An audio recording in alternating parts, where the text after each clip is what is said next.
Hello बच्चों, let us read the question first.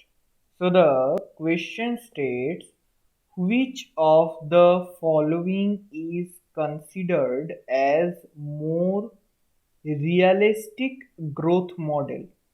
Option 1, exponential growth. Option 2, arithmetic growth.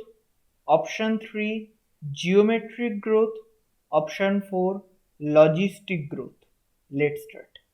देखिए, population का जो growth होता है, पॉपुलेशन का जो ग्रोथ होता है वो दो तरीका का होता है। अब कौन सा वो दो तरीका होता है?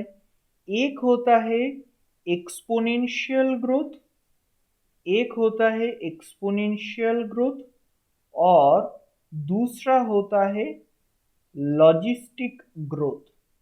दूसरा होता है लॉजिस्टिक ग्रोथ।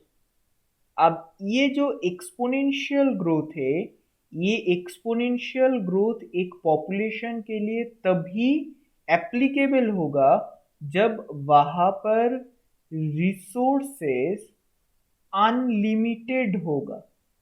जब वहां पर रिसोर्सेस अनलिमिटेड होगा। और ये लॉजिस्टिक ग्रोथ एक पॉपुलेशन पर तभी एप्लीकेबल होगा जब वहां पर रिसोर्सेस लिमिटेड हो। Just a minute here to make it proper. चलिए, रिसोर्सेस जब यहाँ पर लिमिटेड हो। अब नेचुरली कौन सा सही है? नेचुरली ये सही है, रिसोर्सेज लिमिटेड। हमारे पास तो रिसोर्सेज अनलिमिटेड नहीं है, रिसोर्सेज लिमिटेड है। एक कोयला की जो खनी होता है वहां से तो एक निर्दिष्ट अमाउंट तक ही कोयले या फिर कोल हम लोग ले सकते हैं, उससे ज़्यादा नहीं। मतलब क्या है, रिसोर्सेज हमारे पास लिमिटेड है।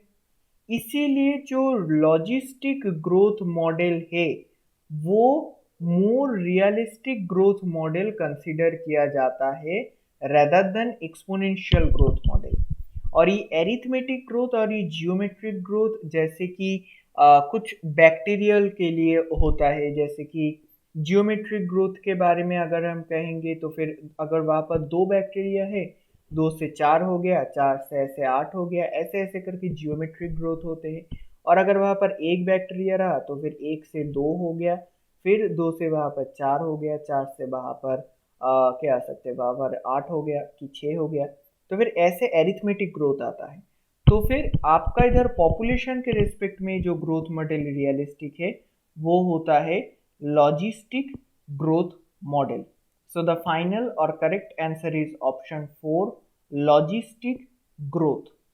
Hope it is understandable. Best of luck.